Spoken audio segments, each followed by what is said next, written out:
So third और fourth chapter करते हैं जल्दी से, बिकॉज टाइम ज़्यादा रह नहीं गया पेपर में. सो BPI is business process improvement. Process redesign और प्रोसेस इम्प्रूवमेंट में ये फ़र्क है. Process improvement is an ever lasting process जो कि ओवर द टाइम होती रहती है. ठीक है, क्या क्या होती हैं प्रोसेसेस? ऑपरेशनल होती हैं. ऑपरेशन रिलेटेड है, कस्टमर अकाउंट्स, ऑर्डर, शिपिंग, ये ऑपरेशन है. Management, communication, budgeting and supervision. And then there is supporting. Supporting क्या होती है? Accounting, technical support. OMS या MOS करके याद रख सकते हैं. MOS. तीन टाइप की प्रोसेसेस होती हैं.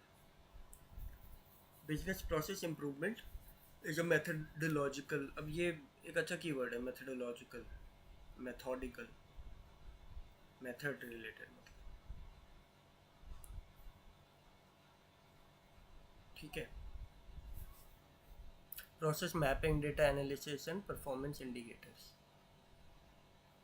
प्रोसेस को हम देखते हैं, मैप करते हैं, डेटा एनालिसिस करते हैं और परफॉर्मेंस KPIs इंक्लूड करते हैं. नीड क्या है इसकी प्रोसेस से? Non repeatable processes are present. So processes जो हैं उनको इम्प्रूव करना होता है, क्योंकि जो प्रोसेस एक बार हो रही है वो दोबारा नहीं होगी, नॉन रिपीटेबल है. Then there is lacking of information, process knowledge. लोगों को इन्फॉर्मेशन के बारे में नॉलेज नहीं है, जो भी वहाँ पे मेंबर्स हैं. लिटिल और नॉन को एग्जिस्टेंट प्रोसेस कंट्रोल. प्रोसेस अगर कंट्रोल में नहीं है, मतलब बैलेंस में नहीं चल रही हो उस पर, because there is a lack of control. Often the output is inconsistent. Generally speaking the business lives, अगर आउटपुट ही इनकन्सिस्टेंट है या और अनहैप्पी कस्टमर्स. एक बार फिर से देखते हैं. सो BPI की क्या ज़रूरत है? क्योंकि प्रोसेस जो हो गई वो एक बार हो गई तो उस पर हम रिपीट नहीं कर सकते, नॉन रिपीटेबल है. Second, lacking of information and project knowledge, process knowledge, क्योंकि लोगों के पास इंफॉर्मेशन नहीं है. जो स्टाफ है it is not equipped with the exact knowledge. Little और non existent process control. Control में नहीं है प्रोसेस, नॉलेज नहीं है और नॉन रिपीटेबल है. अगला, आउटपुट भी इनकन्सिस्टेंट है. तो इन प्रॉब्लम्स की वजह से हमें कॉन्स्टेंटली इम्प्रूव करते रहना होता है. सो BPI जो होता है वो ग्रेजुअल एंड कन्वेंशनल होता है. BPI quick, drastic and revolutionary होता है. BPR जो होता है वो ड्रास्टिक चेंजेस लाता है, और जो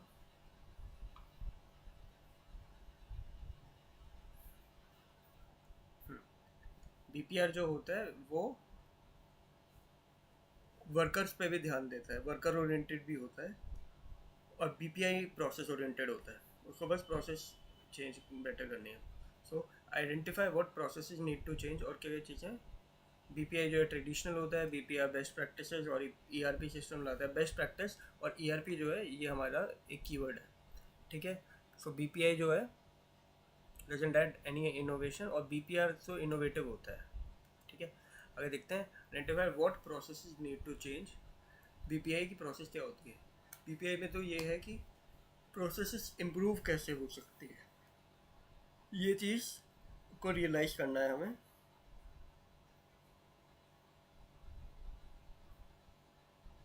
प्रोसेसेस कैसे इम्प्रूव हो रही हैं. Analyse the pain points. Pain points are जहाँ पे भी प्रॉब्लम हो रही है, visualisation, finding bottlenecks, insufficiencies, redundancies, ये सारे पेन पॉइंट्स हैं. Design the process and create a strategy. Process को देखो एक बारी और दोबारा से स्ट्रैटेजी बनाओ. इम्प्लीमेंट द न्यू प्रोसेस बनाओ और रिव्यू एंड पॉसिबली रिफाइन. फिर से देखते हैं. तो ये देखो कि प्रोसेस देखो कि क्या प्रोसेस को चेंज करना है, देखो कहाँ पे चेंज करना है, फिर उस प्रोसेस को डिज़ाइन करो और एक स्ट्रैटेजी बनाओ. This is identification, analysis, designing and implementation. Advantages क्या है? इकोनॉमिकल है, प्रोडक्टिविटी बढ़ती है इससे, क्योंकि ये ज़्यादा टाइम नहीं लगाती. ये ज़्यादा टाइम मतलब एवर गोइंग प्रोसेस है ये, ऐसा नहीं है कि अचानक ड्रास्टिक चेंज आ गए. Client contentment, work flows that are effective and fluid. तो क्लाइंट भी खुश रहता है क्योंकि आपको बेटर आउटपुट मिल रहा है. वर्कर कंटेंटमेंट, क्योंकि वर्कर को ज़्यादा ड्रास्टिक चेंजेस के थ्रू नहीं अंडरगो करना पड़ा. Selecting the wrong process. अच्छा, प्रॉब्लम क्या हो सकती हैं, मिस्टेक्स क्या क्या हो सकती हैं. अगर आपने प्रोसेस ही गलत सेलेक्ट कर लिया और उसको इम्प्रूव कर दिया तो फ़ायदा नहीं हुआ. मूविंग टू क्विकली और टू स्लोली. एक बार ये वाला पॉइंट दोबारा देख लेते हैं. ठीक है. एडवांटेजेस क्या है, इकोनॉमिकल है ये. ठीक है. प्रोडक्टिविटी बढ़ाती है, क्लाइंट को भी खुश रखती है और वर्कर को भी. ठीक है. Client is satisfied and worker is also satisfied. So problem क्या क्या हो सकती है, आपने प्रोसेस ही गलत चूज़ कर ली. दूसरा, अगर आप टू क्विक या टू स्लोली जा रहे हो, या तो स्पीड बहुत ज़्यादा है या स्पीड कम है. Ignoring process documentation. प्रोसेस की अगर डॉक्यूमेंटेशन हमने ढंग से फॉलो नहीं करी तो काफ़ी प्रॉब्लम हो जाएगी. Neglecting team proficiency. तो अपनी टीम के बारे में पता होना चाहिए कि हमारी टीम किस चीज़ में प्रोफिशिएंट है, किस में नहीं. Using a sporadic method. BPI का फ़ायदा क्या और क्या है. Sporadic method is struggle to complete because they don't consistently enhance their operations. Agility is important. So agility में ये है कि मेथोडिकल अप्रोच है. फिर से देखते हैं, बारी रिवाइज भी हो जाएगा साथ के साथ. तो अगर हमने रॉन्ग प्रोसेस सेलेक्ट कर ली या ज़्यादा तेज़ जा रहे हैं, जल्दी जा रहे हैं, अगर डॉक्यूमेंटेशन नहीं करी और टीम को नहीं पहचाना, ये 4 पॉइंट्स मेनली है.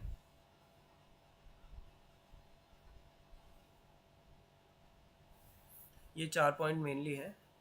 बेनिफिट्स क्या है, इसका टाइम कम हो जाएगा, आउटपुट बेटर हो जाएगा. ठीक है.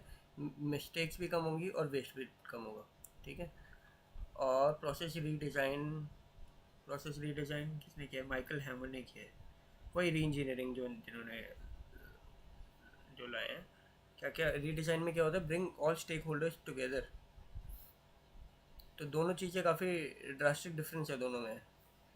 रीडिज़ाइन क्या करता है, bring all stakeholders together and evaluate the existing process. सारी चीज़ों को ढंग से देखना है, recognise the problem within the existing process. ठीक है. Make sure you add a list of software everything. List the process modification that are required. So उसको हम डिटेल पे काम करते हैं, डिटेल वाइज काम करते हैं. KPIs रियलाइज करने हैं और enhance your business process post implementation. तो पोस्ट को इसमें डिफरेंस क्या है बेसिकली, इसमें एक तो हम प्रोसेस को with the assistance of stakeholders, इसमें एक्सटर्नल हेल्प भी रिक्वायर्ड है. एक्सटर्नल मतलब खुद से नहीं करते हैं. बीपीआई जो है वो बंदा खुद से भी कर सकता है क्योंकि उसमें ज़्यादा हेल्प नहीं करनी, ज़्यादा हेल्प और लोगों की ज़रूरत नहीं है. आगे देखते हैं short coming faced by business process redesign. Short coming क्या क्या है, इसमें टाइम लगता है और समराइज हो गया जल्दी. Comprehensive redesign take longer to complete. Redesign में हॉल्ट भी हो सकता है. मैन मैनेजमेंट क्या है, हाँ ये पढ़ा था मैंने ध्यान से, ये मैम ने इस पर काफ़ी ध्यान दिया था. Resistance to change. तो लोगों को दिक्कत हो सकती है बीपीआर इम्प्लीमेंट करने में क्योंकि उनको अगर चेंज में रेजिस्टेंट है वो. दूसरा, ये टॉप डाउन मेथडोलॉजी है तो वो प्रोसेस, ये ऑर्गेनाइजेशन ओरिएंटेड है, ये पीपल ओरिएंटेड उतनी नहीं है. अच्छा दोनों है, सॉरी दोनों चीज़ें हैं. बॉटम अप मेथडोलॉजी भी है इसमें. अच्छा, इसमें हम फॉलो कर सकते हैं कि बीपीआर में हमें क्या फॉलो करना है, टॉप डाउन करनी है, बॉटम अप करनी है, हाइब्रिड अप्रोच करनी है. Perceive downsizing. तो लोगों को ऐसा लगेगा कि they might just lose their job, so they might be hesitant. Then there are communication strategies. Communication ढंग से नहीं हो पाती, लोगों को पता नहीं हो रहा कि री इंजीनियरिंग में क्या प्रोसेस चेंज हो रहा है. Employ development and training. Employees को ढंग से ट्रेनिंग नहीं मिल पाई, motivation not motivated enough. Reorganising people. अब इसमें कैसे कर सकते हैं, टीमिंग अप, अपनी न्यू टीम्स बनाएं, टीम्स को रिफॉर्म करें, न्यू पाथ फॉर ग्रुप के लिए भी नए पाथ बनाएं. Getting ready for change. तो लोगों को ये पता लगे कि हाँ we are undergoing some change. Waiting change is into practice with team support के साथ आप चेंज को लाओ प्रैक्टिस में. System alignment to facilitate the change process. System को अलाइन किया जाए. Reorganizing the recognizing the problems and adopting organizational cultures. Teaming up new path for group change, getting change ready, adapting to culture shift. और BPR में क्या क्या चीज़ें हैं public system में, पब्लिक और प्राइवेट सेक्टर में BPR काफ़ी ज़्यादा डिफर करता है, ये ध्यान रखना पड़ेगा हमें, ठीक है। Bureaucracies are going through a serious paradigm. So यही चीज़ें हैं, हमने देखा BPI क्या होता है, ठीक है, BPI के क्या फ़ायदे हैं, व्हाट आर द मिस्टेक्स, और प्रोसेस रीडिज़ाइन क्या होती है, अनस्टेट। So that is all for chapter 3 and we are going ahead with 4 now.